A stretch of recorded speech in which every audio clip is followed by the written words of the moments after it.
उदयशी बऱ्यापैकी मी सहमत आहे, पण हा मुद्दा देखील लक्षात घेतला पाहिजे की ज्यावेळी मराठी एक मोठ्या टप्प्यावर प्रचाराचा पॅटर्न गेला, त्यावेळी आपण मुंबईतल्या अमराठी टक्क्याला मात्र काहीसं बाजूला ठेवलं काय असं झालं. कारण आपण बघतो की अमराठी मतदार हा भाजपचा कोर वोटर राहिलेला आहे. विधानसभा असेल, लोकसभा असेल आणि ही तर निवडणूक अगदी हायपर लोकल झाली आहे. या सगळ्या दरम्यान त्यांना विसरून चालणार नाही. आणि ज्या पद्धतीने आपण टक्केवारी बघतो, मी फक्त भाजपच्या बाबतीत बोलेल, 137 ज्या ठिकाणी भाजपचे उमेदवार होते त्या ठिकाणी दुपारी 3:30 पर्यंत 50% मतदान झालंय.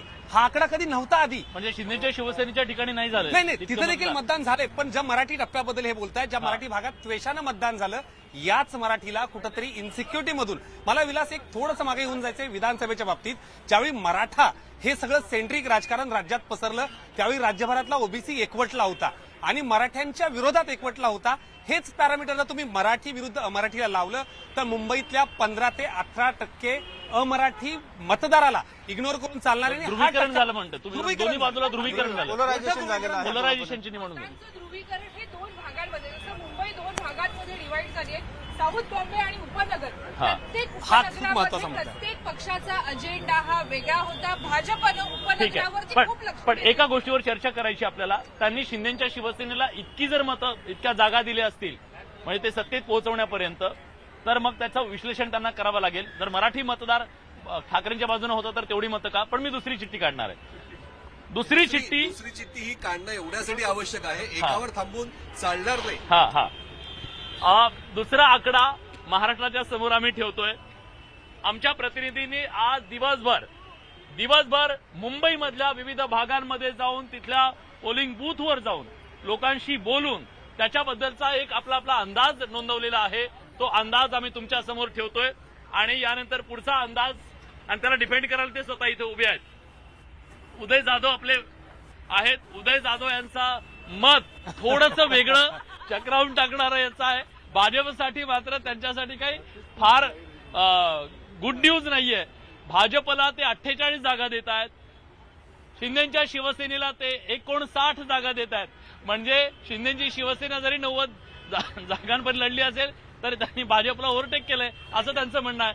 उद्धव बाळासाहेब ठाकरे यांच्या पक्षाला 76, मनसेला 16, काँग्रेसला 13, राष्ट्रवादीला 2 आणि बाकी इतरांना 9 आणि समाजवादी पक्षाला 4 असं त्यांचं गणित आहे. उदय, ही चिठ्ठी तुम्ही घ्या आणि आम्हाला समजून सांगा की हे तुम्ही आकडे कसे दिले. ही आकडेवारी नुसती अशी काय मनाचे श्लोक असलेली आकडेवारी नाहीये, तर पोलिंग बूथ कॉन्फिडंट, एकदम कॉन्फिडंट. आणि आपण बघू ना, पन्ना प्रमुख असतो, स्थानिक लेवल चाळ प्रमुख असतात, इमारत प्रमुख असतात, असे 227 वॉर्ड मधले जे स्थानिक कार्यकर्ते त्यांच्याशी चर्चा करून, स्थानिक पोलिसांशी चर्चा करून हे आकडे जे आहेत ते मिळवलेले आहेत. पण भाजपची धाकधूक वाढू शकते. अगदी बरोबर आहे. जी लाट दिसते ना, ती लाट आपण ओळखली पाहिजे. जो अंडर करंट आहे तो देखील ओळखला पाहिजे आपण. भाजपला 48 देण्यामागे कोणी माझं शत्रुत्व किंवा असं हे नाही आहे. हा अंडर करंट दिसून आलेला आहे, तो याच्यामध्ये लिहिलेला आहे. अंडर करंट मग शिवसेनेला लागलेला दिसत नाहीये. स्ट्राईक रेट आहे, कारण शिवसेना धनुष्यबाण आहे. मराठी माणसाचं जे वोट आहे ना ते तिथे झालेलं आहे. अजूनही शिवसेना म्हटलं तर धनुष्यबाण हे माणसाच्या डोक्यात आहे, मराठी माणसाच्या डोक्यात आहे. अजूनही पोचलेली आहे, पण धनुष्यबाण देखील डोक्यामध्ये आहे, हे देखील आपण ओळखलं पाहिजे. आणि एकनाथ शिंदे जे शिवसेनेचे मुख्यमंत्री, त्यांची इन्फ्रामॅन ही जी इमेज आहे ना ती तळागाळात पोचलेली आहे. लाडक्या बहिणीचे ते लाडके भाऊ आहे, त्यांची एक वेगळी इमेज आहे. त्यामुळे त्यांना तसं तुमच्या आकड्यात या सगळ्या आकड्यांची गोळाबेरीज केली तर ते 227 अशीच भरते. याच्यामध्ये कुठेही कमी जास्त नाही. मी समजून सांगतो तुम्हाला. मी सांगतो गणित काय. शिंदेची शिवसेना आणि युबीटी हे दोघे जर एकत्र आले तर कुठे निघून जातात. अगदी बरोबर आहे. येऊ शकते. चमत्कार नंतर घडू शकतो. तर चमत्कार घडवायचं की नाही ठाकरे आणि शिंदे ठरवतील. शिवसेनेला त्यांनी जवळपास स्पष्ट बहुमत कोणाला नाहीये, त्रिशंकू अवस्था आहे. मात्र गोळाबेरीज जी करण्यासाठी अपक्ष जे आहेत ते खूप निर्णायक ठरणार आहेत.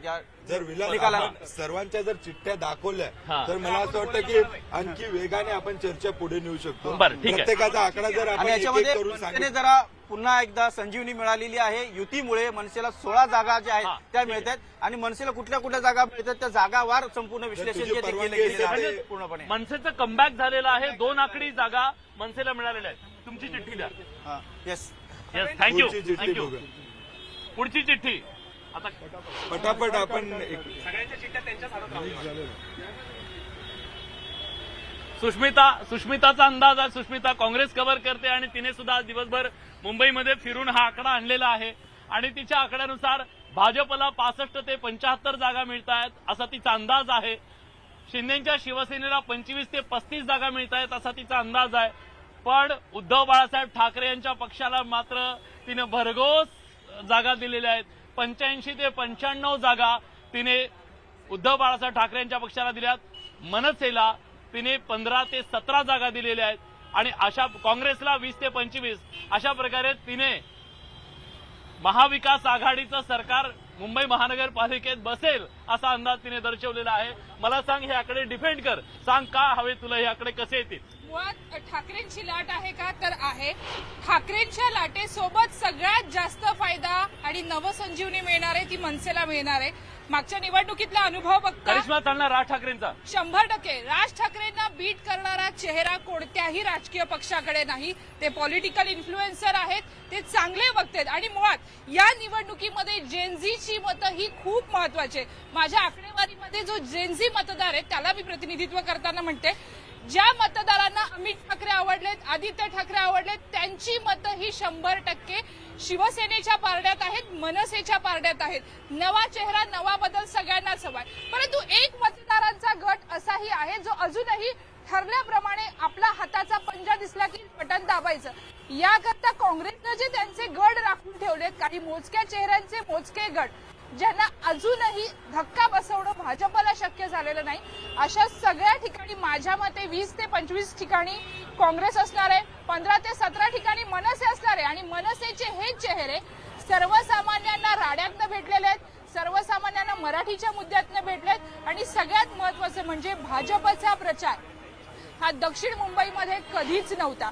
भाजपनं दक्षिण मुंबई एका अर्थी ठाकरेंसाठी प्लेग्राऊंड करून टाकलं आणि त्यांचं लक्ष होतं ते उपनगराकडे. त्यामुळे उपनगरात जो महापौर चेहरा असेल तोच उद्या पालिकेत आपल्याला दिसेल. ठीक आहे, तू आकडे सांगितले तर तुझ्या आकड्यात एक महत्वाचा अर्थ निघतोय. म्हणणार सर मला विश्लेषण त्याचं हवं आहे की जर असं झालं, आतापर्यंत जेवढ्या चिठ्ठ्या निघाल्या मनसे कमबॅक करताय, याचा अर्थ राज ठाकरेंच्या भाषणाला केवळ टाळ्या नाहीत तर यावेळेस मतं सुद्धा मिळणार आहेत. नक्की, म्हणजे त्यांच्या भाषणांनी निसंशयपणे या निवडणुकीमध्ये एक असा खुमार आणला. एक प्रकारे अशी चर्चा सगळीकडे झाली घराघरामध्ये, खास करून मराठी माणसाच्या मनाला कुठेतरी राज ठाकरे जाऊन भिडले, त्याच्यामध्ये काही शंका नाही. पण मला हेच सगळेजण भिडतात, कारण प्रत्येकाचं खरं वाटतंय, प्रत्येकाचे आकडे खरे वाटतात आणि हीच या निवडणुकीची खरी गंमत आहे. आणि या सगळ्यांनी निवडणूक ग्राउंडवरनं बघितलेली आहे. आपापल्या त्या राजकीय पक्षाला त्यांनी त्या पद्धतीनं जाऊन जवळनं बघितलं, त्यांची तयारी बघितली. त्याच्यावरनं कळतं की प्रत्येकाने त्या राजकीय पक्षामध्ये कसं रिपोर्टिंग केलंय आणि त्यांना तिथल्या आतल्या स्ट्रॅटेजीज ज्या आहेत त्या कशा माहिती होत्या. आणि त्याप्रमाणे आता असं वाटतंय की प्रत्येक राजकीय पक्षांनी अतिशय पुरजोर अशी तिथे कामगिरी केलेली दिसते. नक्की या निवडणुकीच्या सुरुवातीला तुम्हाला आठवत असेल किरीट सोमय्या म्हणाले होते 16 तारखेनंतर ठाकरे मुंबईमध्ये दिसणार, म्हणजे राजकीय अस्तित्व त्यांचं संपलेलं असेल. पण ज्या चिठ्ठ्या निघतायत त्याच्यातून असं स्पष्ट होत आहे की ठाकरेंचं अस्तित्व मुंबईमध्ये असणार आहे. काही जण सत्तेत पोहोचवत आहेत, काही जण विरोधात भक्कम विरोधामध्ये पोहोचवत आहेत. तुम्हाला वाटतं असं होऊ शकतं की ठाकरेंचं काहीच ठेवलं नव्हतं त्यांच्याकडे, ठाकरेंकडे काही राहणार नाही, ही फक्त सोशल मीडिया हवा होती? नाही, असं अजिबात नसतं. आणि आपण जे कायम म्हणतो की कोणाला संपवणं एवढं सोपं नाहीये. आणि जी भाजप 2 वरून सत्तेत येते आणि गेली 10-12 वर्ष सत्तेत राहू शकते, तर ती भाजप जर असा विचार करत असेल की ती सेना किंवा मनसेला संपवू शकते आणि तेही महाराष्ट्रात, ते स्वप्नवत गोष्ट आहे. हे होणे नाहीये. आता मला असं वाटतं की या सगळ्यांच्या आकडेवारी जी आपण बघितली, यामध्ये असलेली तफावत आणि यामध्ये असलेली गॅप, ही गॅप जो कोणी शोधेल, ही गॅप ज्याला कळली त्याला ही निवडणूक कळली असं म्हणायला लागेल. कारण आपण बघितलं की थोडंफार टोकाला जाणारी आकडेवारी आहे. आणि ती काय आहे तर राज ठाकरेंच्या 2 सभेंनी फक्त जनतेला नाही, फक्त विरोधकांना नाही तर पत्रकारांना देखील कन्फ्युज केलं. कारण राज ठाकरेंच्या सभेचा इको आपल्याला ऐकू येतोय, पण त्या इकोचं परिवर्तन मतांमध्ये होतं की नाही हे कन्फ्युजन आहे. परंतु मी आताही असं आतापर्यंत या सगळ्यांच्या आकडेवारीचा जर गोषवारा काढला आणि त्याचा मिडल ग्राउंड काढायचा प्रयत्न केला तर टोकावर महायुती ज्याला म्हणतो, मला एक गोष्ट नक्की सांगायला आवडेल. नाशिकला छगन भुजबळांची अजून 2 चिठ्ठ्या आहेत. कारण प्रेक्षकांना उत्सुकता आहे. हा जरा गोळतो त्याला, चर्चेत येता येणार नाही, सगळ्या चिठ्ठ्या काढून घ्या. प्रणाली आपल्या सोबत आहे. प्रणालीचे हे आकडे आहेत. प्रणाली म्हणते भाजप मुंबईमध्ये 80 ते 85 जागा, शिंदेची शिवसेना 40 ते 45 जागा. तिच्या मते महायुती मुंबई महानगरपालिकेत सत्तेत येते. उद्धव बाळासाहेब ठाकरे यांचा पक्ष 65 ते 68 जागा, मनसे 12 ते 14 जागा, काँग्रेस 8 ते 10 जागा. तर अशा प्रकारे तू महायुतीला सत्तेत पोहोचवलेला आहे. काहीतरी तुझं गणित नक्की असणार आहे, काहीतरी तुझा अंदाज असेल किंवा ग्राउंडवर तुला काहीतरी असं जाणवलं असेल. नक्कीच, कारण आपण जर बघितलं तर ही जी आकडेवारी आहे या आकडेवारीकडे मी थोडंसं लक्ष वेधतीये. याच्यामध्ये जिथे मी बीजेपी, भाजप आणि शिंदेची शिवसेना आपण म्हणतो आहे, त्या दोन्हीमध्ये जर आपण बघितलं तर 40 ते 45 मी शिंदेच्या शिवसेनेला दिलेली आहे, 80 ते 85 मी भाजपला दिलेली आहे. भाजपच्या गेल्या वेळेला आपण जर बघितलं तर 82 जागा आल्या होत्या 2017चं मी सांगतेय. खरं तर राज ठाकरे यांच्या भाषणाच्या पूर्वी जर मला हा प्रश्न विचारला असता की भाजपला किती जागा मिळत आहेत तर कदाचित मी त्यांना 100 पार करवलं असतं, कारण माझा तो अंदाज होता. परंतु आता तसं चित्र राहिलेलं नाहीये. अगदी त्या भाजप मनसे अध्यक्ष राज ठाकरे यांच्या सभेनं वातावरण बदललेलं आहे आणि त्याचा फटका जवळपास 20 ते 25 जागांवर हा महायुतीला बसतोय असा माझा अंदाज आहे. आणखी एक महत्वाची गोष्ट की मी जरी इथे समाजवादी पक्षाला कुठल्याच जागा या चिठ्ठीमध्ये दिलेल्या नसल्या तरी 7 ते 8 जागा या समाजवादी पक्षाला, मग समाजवादी आणि राष्ट्रवादी या दोन्ही पक्षांना मिळून साधारणतः 8-10 जागा त्यांना मिळतात. कारण एक मुस्लिम बहुल भाग मुंबईमध्ये असे आहेत, मतदारसंघ असे आहेत, वॉर्ड्स म्हणते मी, मतदारसंघ याचा अर्थ वॉर्ड्स, की जिथे मोठ्या प्रमाणावर आणि निर्णायक म्हणजे जवळपास 70 ते 80% लोक हे मुस्लिम आहेत. अशा ठिकाणी कुणालाही, मग ते भाजप शिवसेना असो किंवा मग उद्धव ठाकरे आणि मनसे असो, या दोघांनाही त्या जागा मिळणार नाहीये. अशा जागा जातील त्या राष्ट्रवादी आणि समाजवादी या पक्षांकडे आणि त्यामुळं त्यांच्या जागा सुद्धा समजा सामना अटीतटीचा झाला तर यांच्या जागा सुद्धा अत्यंत महत्वाच्या ठरणार आहे. परंतु आता जे चित्र मला वाटतं आहे ते आपण पाहतो आहोत की ते भाजप आणि शिवसेना, शिंदेची शिवसेना यांचं सरकार बसताना मला तरी तुर्तास दिसतं. 2 चिठ्ठ्या आपल्याकडे शेवटच्या उरलेल्या आहेत आणि हे दोघं आहेत. एक आहे सुमित सावंत आणि ही राहुलची चिठ्ठी आहे, तुझ्याकडे ठेवू. तर सुमित आपला युबीटी कव्हर करणारा मित्र आहे. त्याच्या अनुसार बीजेपीला 80 ते 90 जागा, शिवसेनेला 15 ते 24, युबीटीला 80 ते 90 म्हणजे भाजपच्या बरोबरीने युबीटीला जागा देतोय. एमएनएस 10 ते 15, काँग्रेस 18 ते 25, समाजवादी पार्टी 3 ते 5 आणि अदर्स 2 ते 3. तर तुझी आकडेवारी इंटरेस्टिंग आहे. युबीटी आणि बीजेपी दोघांना सोबत ठेवले. ठीक आहे, आता राहुलचा आकडा आहे. राहुलच्या म्हणण्यानुसार भारतीय जनता पक्ष शतक पूर्ण करेल, शतकावर नेऊन ठेवणारा राहुल आहे. शिवसेनेला म्हणजे शिंदेच्या शिवसेनेला 45 ते 55, उद्धव बाळासाहेब ठाकरे यांच्या शिवसेनेला 40 ते 45, मनसेला 6 ते 10, काँग्रेस 10 ते 16, ऑदर्सला त्यांनी 1-2 दिलेले आहेत आणि समाजवादी पक्षाला 2 ते 4, राष्ट्रवादीला 4 ते 5. अशा प्रकारे गुणाबेरीज त्यांनी सगळी केलेली आहे. मला वाटतं चिठ्ठी पण दे.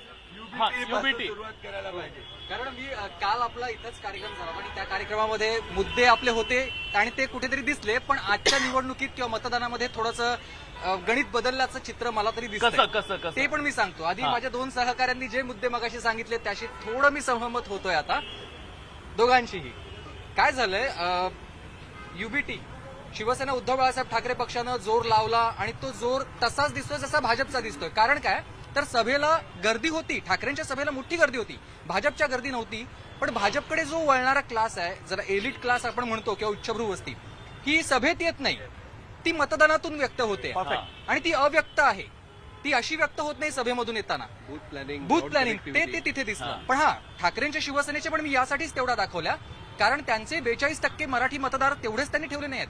मुस्लिम समाजाला देखील सोबत घेण्याचा त्यांनी प्रयत्न केला आणि केवळ मुस्लिम समाज आणि मराठीच नाही तर काही उत्तर भारतीय देखील बहुभाषिक त्यांनाही साथ घातली. कशी तर व्यावसायिक मुद्दे आणून घातली.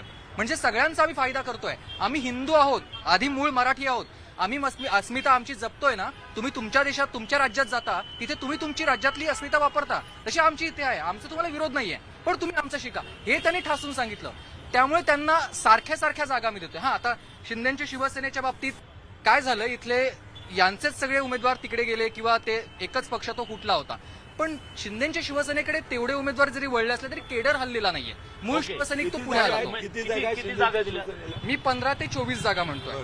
पण शिंदेच्या शिवसेनेला 15 ते 24 जागा. लोएस्ट फिगर आहे 15 सगळ्यांच्या ते 24 सर्वेमध्ये. जागा. या सगळ्या विषयात एक फटका जर का बघितला युबीटीला तर कोणता मोठा फटका असेल तर तो शिंदेच्या शिवसेनेचाच आहे. त्यांच्या प्रत्येक पॉकेटमध्ये शिंदेच्या शिवसेनेची सुद्धा ताकद त्या प्रत्येक ठिकाणी दिसून येते आणि हा इथेच मतांचं तुम्ही ध्रुवीकरण तर होतं. उदयचं तुमचं तर मग एकदमच उलटा आहे म्हणजे. उदय सरांचं गणित वेगळं असेल, त्यांचं त्या नाही कसं आहे ते सांग, दोघांनी आम्हाला जाणून घ्यायचं माझं दोघांचं. गणित मी हे सांगितलं आणि मला मनसे पण 10 ते 15 जागा मनसेचे येतील. सिंगल डिजिट राहणार नाही, डबल डिजिट होणार आहे मनसे, हा अगदी, माझा अगदी. अंदाज आहे आणि ते होणार आहे. एकनाथ शिंदे हे जमिनीवरचे नेते आहेत, मैदानी अगदी. नेते आहेत, या ते मताशी दरबारी सहमत. नेते नाही आहेत. प्रत्येक वॉर्डामध्ये जाऊन काय करावं लागतं, कार्यकर्त्यांना कसं सांभाळावं लागतं, तिथे जिंकण्याचं गणित काय आहे ते त्यांना पक्क ठाऊक आहे. ठाण्यामध्ये त्यांनी एक हाती सत्ता अनेक वेळा आणलेली आहे, तशीच त्यांना मुंबईमध्ये देखील आणण्याचा त्यांचा प्रयत्न आहे महायुतीसाठी आणि त्यासाठी त्यांनी त्यांच्या उमेदवारासाठी नाही, विलास, जे काय एकनाथ लागतं, शिंदेबद्दल. सर्व उदय- त्यांना दिलं आहे. उदयच्या म्हणण्यानुसार महापौर शिवसेनेचा बसतो. बसू शकेल, नाकारता येत नाही, नाकारता पण येत. अनेक गणितं, एकनाथ शिंदेबद्दल- चमत्कार राजकारण एकनाथ घडवण्यामध्ये शिंदे- याच्यातला आणखीन एक मुद्दा काय की 87 जागांवरती हा ठाकरे विरुद्ध शिंदे, हा त्यामुळे 87 जागांचा जो निकाल आहे तो अल्टीपल्टी होणार आहे. म्हणून या सगळ्यांच्या टोकाच्या सगळ्या वेगवेगळ्या हा, आकडे हा. येतात. पण विलास. 87 जागांचा एवढा मोठा चंक आहे, त्याच्यात जे घडेल तेच महापालिकेत आपल्याला बघायला मिळेल. त्यामुळे आमदार का धनुष्यबाण जिंकला 87. जसं मंदार सरांनी सांगितलं 87 जागा या मुंबई महानगरपालिकेमध्ये अतिशय निर्णायक आहेत. त्या ठिकाणी धनुष्यबाण विरुद्ध मशाल अशी पण उदय लढत तुमच्या आहे. ह्याच्यात जिथे मराठी माणूस सुद्धा विभागला जाणारच आहे ना हा हा 87 जागांवरती. एक्झॅक्टली मला तोच मुद्दा. त्यामुळे तो नेट गेन कोणाचा असेल, भाजपचा पलीकडे असणारच आहे. भाजप 87 जागांवरती ठाकरेंच्याशी लढत नाहीये, शिंदे लढत आहेत. मग मुद्दा तोच आहे. उदय तुमच्या ह्याच्यात थोडासा प्रॉब्लेम काय तिथे दिसला मला? 163 जागांवरती लढते. मुंबई महापालिकेमध्ये सर्वाधिक जागा युबीटीने लढवलेल्या आहेत, त्यामुळे त्यांचा तसाही खूप मोठा फायदा आहे. जर का त्यांनी 87 जागा शिंदेसोबत लढल्या असतील तर इतर खूप मोठी संख्या जी आहे ती इतर पण पक्षांसोबत मराठी लढतात. माणसाच्या मनात हे नव्हतं का की जर तुम्ही म्हणताय मराठी वेव होती तर मग हे मराठी पट्ट्यामध्ये दोघे एकमेकांच्या समोर आहे, Yes. तर मग एकाला निवडलं असेल कुणाला तरी? अगदी बरोबर, कारण मी मराठी पट्ट्यामध्येच मोठ्या प्रमाणात आज दिवसभर भटकत होतो पूर्णपणे. दादर असेल, वरळी असेल, लालबाग परळ असेल, भांडुपला असेल, विक्रोळीला असेल, तिथे पाहिलंय मराठी म्हणून दुभंगलेला आहे. पण त्यांनी एक गट्ट वोटिंग जे ते केलेलं आहे. स्थानिक उमेदवार जो आहे तो आपला कोण काम करतो, कुठला ओळखीचा चेहरा आहे, कोण आपल्या मदतीला, कारण हा नगरपालिकाच्या निवडणूक वॉटर मीटर उमेदवार महत्वाचा होता, पक्ष महत्वाचा होता. 100% उमेदवार महत्वाचा होता. एकनाथ शिंदे यांनी जुन्या शिवसैनिकांना सोबत घेतले. मुळातच नगरसेवक जर तुमचा पूर्वीचा असेल, माजी नगरसेवकाला जास्त किंमत, जास्त महत्व यासाठी नागरिक लगेच कनेक्ट करू शकतात. दुसरा महत्वाचा मुद्दा म्हणजे ज्या वेळेला आपण स्थानिक स्तरावरती प्रत्येक उमेदवाराचा विचार केला तर जिथं जिथं ठाकरे सक्षम आहे तिथे तिथे शिंदेंना भाजपने पुढे ढकललंय. परंतु इतर ठिकाणी म्हणजे जिथं मराठी मतदार कमी आणि इतर भाषिक कॉस्मोपॉलिटन वोटर्स आहेत तिथे तिथे जर तुम्ही बघितलं तर भाजपच्या खालच्या केडरमध्ये अस्वस्थता प्रचंड होती आणि त्याचा सुद्धा फटका या आकड्यांमध्ये सगळीकडे पाहायला मिळतोय. आणि पण विलास, मुद्दा काय घेतला की झेनजी सध्या आलेले आहेत, हा. ही नवी पिढी आली. आता तिचाच मुद्दा तीच खोडून काढते हा, की नवी पिढी आली आहे तर नव्या उमेदवारांना संधी देणं गरजेचं आहे. त्यांना पण विलास, एकनाथ शिंदेच्या बाबतीत एक मुद्दा तुम्ही एकनाथ शिंदेच्या बाबतीत एक मुद्दा तुम्ही कुणी विसरू नका. लोकसभा असेल, विधानसभा असेल, महापालिका असेल, जागा वाटपापासून ज्या चिवटपणा त्यांचा असतो. कुणाला वाटलं होतं त्यांना एवढ्या जागा मिळतील लोकसभेला, कुणाला वाटलं होतं विधानसभेला एवढ्या जागा मिळतील, कुणाला वाटलं होतं महापालिकेला 91 जागा पण मिळतील. त्याची रणनीती 2 वर्ष आधीपासून त्यांनी केली ना. एक एक नगरसेवक आपल्याकडे घेतले त्यांनी. जे उदयनं सांगितलं ते निवडणूक लढताना ते थेटपणे वॉर्डात असतात. कुठल्याही सर्वेच्या डिपेंड होते की इलेक्शन लढत नाहीत. कुठल्याही पद्धतीने ज्या पद्धतीने लोकसभेला एक मोठा सेटबॅक भाजपला बसला, एकनाथ शिंदेना नाही बसला, विधानसभेला एकनाथ शिंदे नाही बसला, पण दुसऱ्या बाजूला इथं 91 जागा लढताय. बसला ना मुंबईमध्ये. नाही ज्या गणितांमध्ये आपण म्हणतोय, राऊंड म्हणतोय, ज्या पद्धतीने आपण म्हणतोय मला असं स्ट्राईक वाटतं ना की या निवडणुकीच्या निकालाकडे बघताना ना मुंबईचं विभाजन जे आहे आपण भौगोलिकरित्या राजकीय विभाजन करायला पाहिजे की जिओ पॉलिटिकली मुंबईला डिवाइड करून जेव्हा आपण या मतदानाकडे बघू तेव्हा आपल्याला थोडंफार आपण अंदाज व्यक्त करू शकतो. मराठी बहुल पट्ट्यात वर्चस्व असणं आणि ते बघणं याच्यात नवीन वाटत नाहीये काही, परंतु जसं आपण मराठी बहुल पट्टा सोडून पुढे जातो तेव्हा काय मंदार सर, मी तुम्हाला सांगतो की आज सकाळी जेव्हा मी बोलत होतो काही लोकांशी मतदान खाली करताना बघितलं तर त्यांचं असं म्हणणं होतं की वरळीत किती हाय राईज बिल्डिंग झाल्या आपण बघितलं. अनेकांनी सांगितलं की इथं प्रचाराला जाणं पण आम्हाला शक्य नाही, पण इथे भाजप कसा पोहोचत होता. त्यांनी सांगितलं या बिल्डिंगमध्ये हिरा व्यापारी राहतात, या बिल्डिंगमध्ये जैन मारवाडी राहतात, त्यांचा जे व्यापारी संघ आहे तो पोहोचायचा आणि त्या लोकांना तो घेऊन येतो, पण इथे दुसऱ्या कोणाला ऍक्सेस नाही. तर हे जे छोट्या छोट्या गोष्टी आहे जे आपल्याला सरफेसवर दिसत नाही, किंवा राज ठाकरेंची सभा म्हणजे कसं आहे की एखादा मसाला फिल्म सारखं की ती लवकर सगळ्यांना मास अपील फिल्म आहे, ती लवकर दिसते, लवकर आवडते, पण थोडं आतमध्ये एखादी फिल्म आपण म्हणतो की अरे ही थोडी समजायला कठीण होती, पण एवढी पॉप्युलर झाल्यावर आपण तिकडे वळतो की लोक एवढे का बघतायत. अशा दोन गोष्टी आहेत. तसं डिवायडेशन आपल्याला इथं करायला लागेल. नाही, म्हणजे मुद्दा तोच आहे ना पुन्हा की निवडणुकांचं तंत्रच बदललं आहे, ते भाजपनी बदलवलेलं आहे आणि त्यामुळे एकीकडे पारंपरिक निवडणुकीच्या सगळ्या यंत्रणा ज्या आहेत त्या वापरल्यात ठाकरे बंधू आणि विरोधी पक्षांनी महाविकास आघाडीतल्या, आणि दुसरीकडे भाजपनी काहीतरी वेगळेच हातखंडे समोर काढलेले आहेत. त्यामुळे या निवडणुकीचं तंत्र बदललेलं आहे. त्यामुळे तुम्हाला कळत नाहीये की नेमकं कोण कुणाकडे किती पोहोचलंय. पण याच्यातला एक निश्चित की मुंबईत ध्रुवीकरण झालं, त्या ध्रुवीकरणाचा फायदा कसा होईल आणि त्या ध्रुवीकरणाच्या बरोबरीनं नेमकं सगळ्यात यश कशात असणार आहे. जर उद्या ठाकरे यशस्वी झाले तर त्यांचं यश असणार आहे की स्वतः राज ठाकरेंना बरोबर घेऊन सुद्धा उद्धव ठाकरेंनी जर का मुस्लिम मतदार किंवा तिथला अगदी रिपब्लिकन विचाराचा मतदार जर बरोबर ठेवला असेल, ठेवू शकले असतील तर ते त्यांचं यश आहे असं म्हणावं लागेल. आणि मला सगळ्यात मला महत्वाचं माझ्या की कुठलं मी येतो तुमच्याकडे, कुठलं ध्रुवीकरण जास्त मजबूत होतं, कुठलं ध्रुवीकरण काम केलं, याच्यावरून मुंबईचं राजकारण सुद्धा बदलणार आहे उद्या. कारण आता जो मराठी दबदबा आहे तो मराठी मतं एकत्र येऊन सुद्धा जर समजा यांचा पराभव झाला, आपण म्हणत नाहीये पण एक अंदाज तुम्ही वर्तवला तसा, तर मग मराठी मतदार केवळ मराठी मतदारावर राजकारण होऊ शकत नाही. हा मेसेज सुद्धा उद्या कदाचित काढला जाऊ शकतो, किंवा उत्तर भारतीय मतं ही महत्वाची ठरलीत मुंबईत सत्तेत येण्यासाठी, हाही त्याच्यातला मेसेज असू अमित सरांनी जो शकतो. पण एक त्यांच्या आकड्याबद्दल आपण बोललो नाही. सगळ्यांनी जे आकडे चिठ्ठ्या दिल्या, कुणीही भाजपला एक हाती सत्तेमध्ये पोहोचवलेलं नाहीये. सगळ्यात जास्त जागा 100 पर्यंत तुम्ही दिलेल्या आहेत. भाजप इतकं देशभरात अश्वमेध सुरू आहे, महाराष्ट्रात अश्वमेध सुरू आहे, मुंबईच्या वेशीवर तो काही प्रमाणात रोखण्यात यश आलं का तुमच्या याकडे? एक महिन्याभरापासून प्रचार असेल, प्रचार यंत्रणा असतील, दावे प्रतिदावे आरोप सगळे असतील. मी हे आकडे देताना ना फक्त राजकारणातला आकड्यांचा दावा जो आहे किंवा आकड्यांचा गेम जो आहे तो एक्सप्लेन करण्याचा प्रयत्न करतोय. तुम्ही नीट जर बघितलं तर भाजप 137 जागा लढवते. आज ज्या पद्धतीनं आकड्यावर येते भाजप, आणि पक्ष म्हणून सोडून द्या, पण एक यंत्रणा म्हणून आज दुपारनंतर ज्या पद्धतीनं 11:30 ते 3:30 मध्ये वाढलेलं मतदान बघा. जो आकडा 11:30 पर्यंत जवळपास 18 ते 22% होता, तो 3:30ला 41% गेला, जवळपास दुप्पट गेला, आणि अंतिम आकडेवारी अजून आलेली नाहीये. दुसऱ्या बाजूला ज्या ठिकाणी भाजप 137 जागा लढते त्यापैकी जवळपास सगळ्या जागांवर 60% जास्त मतदान आहे. बाकी ज्या पद्धतीनं आपण शिवसेना किंवा मराठी बहुल भागांबद्दल बोलतोय त्या ठिकाणी तेवढं मतदान झालं नाही. याचाच अर्थ उत्साह नव्हता. दुसऱ्या बाजूला भाजप म्हणजे संघ परिवार म्हणजे भाजप, हे वारंवार जे बोललं जातं ते आज देखील पाहायला मिळालं आणि ग्राउंडवर पाहायला मिळालं.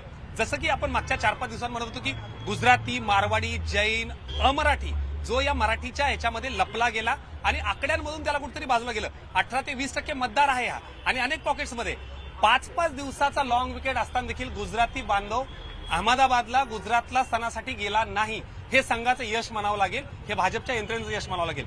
ज्यावेळी आकडेवारी येते त्यावेळी भाजप पूर्णपणे, अगदी प्रचारातला एक मुद्दा जर विलास बघायचा झालं तर बूट पॉलिशवाल्यांना 400-500 बूट पॉलिशवाल्यांना सभेला घेऊन येणारं भाजप होतं. हा 500 लोकांचा जो एक मतदार देखील त्यांनी सोडला नाही, आपुलकीनं जवळ घेतलं. अर्थात ते राजकीय त्यांच्या जेवढा इथे जातोय ते निकाल लागल्यावर आपण याच्याबद्दल बोलायला पाहिजे. कारण मी एक सांगतो, नाही मला एक गोष्ट सांगायची आहे. 2 नॅरेटिव्ह आहे ना कायम बाजारात मार्केटमध्ये असतात. एक सकाळ दुपारपर्यंत ऐकलं असतं संघ नाराज होतं, संघ बाहेरच पडलं नाही, आणि आता तू जे सांगतो ते वेगळं आहे. म्हणजे जेव्हा असा नॅरेटिव्ह बाहेर येतो जो आतापर्यंतचा अनुभव आहे की संघ नाराज होतं, तेव्हा निकाल कुठे ना कुठे निगेटिव्ह आहे. अशा नंतरच अशा बातम्या बाहेर येतात. हा आतापर्यंतचा अनुभव आहे. त्यामुळे आपण जे जातोय ते खूप मायक्रो लेव्हलला, कारण त्यांनी केलं त्याचं परिवर्तन झाल्यावर आपण त्याची चर्चा करायला पाहिजे, याच्याशी मी सहमत आहे.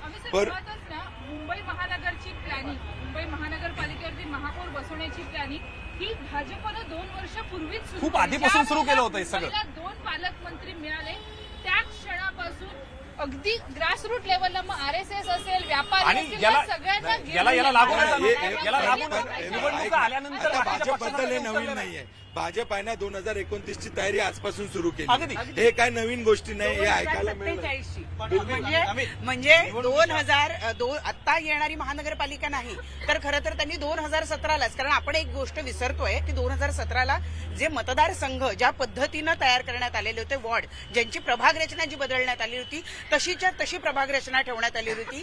त्यावेळेला भाजपनं एक हाती 82 जागा काढलेल्या होत्या आणि आपल्याला सगळ्यांना माहितीये की त्यावेळेला भाजपच्याच काही लोकांनी भाजपच्याच पाठीत खंजीर खुपसला आणि म्हणून भाजप त्यावेळेला 100 पार करू शकली नव्हती. यावेळेला परिस्थिती तशी नाहीये, पण यावेळेला आपल्याला हे मान्यच करायला पाहिजे की ठाकरे बंधूंनी शेवटचे काही दिवसांमध्ये सगळं चित्र बदललेलं आहे. प्लॅनिंग भाजप नेहमीच करतं, परंतु म्हणून दरवेळेला त्यांना यश मिळेलच हे गरजेचं नाही. कारण माणसाचं मत आपल्याला सगळ्यांना माहिती, आपण सगळे मतदान करतो, आपण जाईपर्यंत ठरवलेलं असतं, पण जेव्हा बटन दाबायचं असतं त्यावेळेला आपल्या मनामध्ये चलबिचल सुरू असते आणि त्यावेळेला आपण भावनेला प्राधान्य देतो आणि आपली भावना ज्या माणसाकडे झुकणारी आहे तिला आपण मतदान करतो.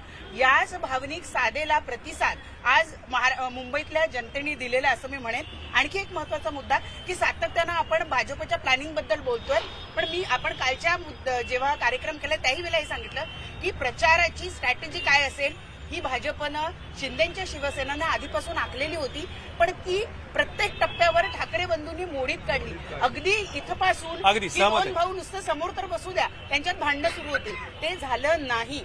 एक संघपणा जो त्यांनी दाखवला त्याचा त्यांना फायदा होणार आहे हे मात्र निश्चित. एक मला मंदार सरांकडून हे निवडणुकीच्या तोंडावरती हा. भाजपने ज्या घोड चुका केल्या निवडणूक प्रचार दरम्यान त्याकडे आपल्याला डोळे झाक करून चालणार नाही. अंबरनाथ मध्ये भाजपने जे केलं, तुषार आपटे प्रकरण असेल, काँग्रेस बरोबर जाणं प्रकरण असेल, त्याचबरोबर MIM बरोबर आपण ही जी चर्चा ना आता हा, आता नाही निकाल नाही लागायचा कदाचित उद्या रिझल्ट आल्यावर त्याच्याबद्दल बोलू. पण मंदार सर एक मुद्दा सगळ्यांच्या चिठ्ठ्यांमध्ये एक दिसतंय, शिवसेना किंवा उद्धव बाळासाहेब ठाकरे हा पक्ष संपला, फूट झाली इतकी मोठी आणि आता त्यांचं काही राजकीय अस्तित्व उरलं नाही इथपासून सगळ्या गोष्टींबद्दल बोललं गेलं, चर्चा झडल्या, अनेक डिबेट झाले त्याच्यावरती.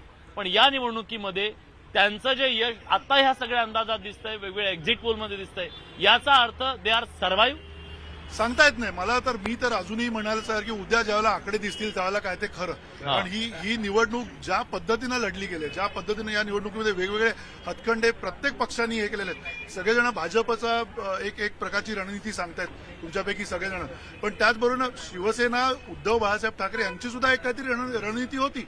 ते घराघरात गेले होते. मी काही लोकांशी बोलत होतो त्यावेळेला त्यांचं शाखाचकांमध्ये गेले, नुसते शाखाचका नाही तर त्यांचे किमान 5 वेळेला home to home, house to house हे सुद्धा फेऱ्या झालेल्या होत्या. त्यामुळे आणि दुसरी एक आपल्याला लक्षात घेतली पाहिजे गोष्ट की त्यांनी निवडलेले उमेदवार जे आहेत ते स्थानिक, जे सुस्मिता म्हणते की स्थानिक वॉर्डामध्ये जो कामाला येईल माणूस, जो ओळखला जातो, ज्याची ओळख आहे प्रत्यक्षात, त्या माणसांना सुद्धा त्यांनी बऱ्यापैकी चेहरे दिलेत. त्यामुळे ही खूप अटीतडीची लढाई आहे आणि ही लढाई आपल्याला उद्या बघायला मिळेल. जसं मी म्हणतो की ध्रुवीकरण निश्चित झालेलं आहे आणि त्याचा अर्थ असा आहे की मराठी प्रादेशिक अस्मिता, मराठी माणसाची अस्मिता आणि मराठी माणसाचा एक कुठेतरी कोडलेला आवाज आहे तो सुद्धा या निमित्ताने पुन्हा एकदा मोठा होणार आहे का ते बघावं लागेल. आणि त्यांच्या आदल्या दिवशीची स्ट्रॅटेजी खूप इंटरेस्टिंग होती सर, की मोदींसारखं मुंबादेवीला गेले, भाऊ भेटले. ते दिवसभर त्यांनी जे असं म्हणतात ना की भाजपची स्ट्रॅटेजी त्यांनी त्यांच्याच गळ्यात मारली. माझ्याकडे वेळ खूप कमी आहे. तुम्ही आकडे दिलेत, तुम्हाला झोप लागेल ना उद्या सकाळपर्यंत? झोप लागेल, कारण सत्ता कोणाची थेट येणार नाहीये. हा. तर इथे कोणाला तरी सोबत घ्यावं. जर सत्ता कुणाची थेट येणार नाही तर नगरसेवकांची झोप उडणार आहे मग. आणि सगळ्या हॉटेलला सुद्धा अच्छे दिन येऊ शकतात कदाचित.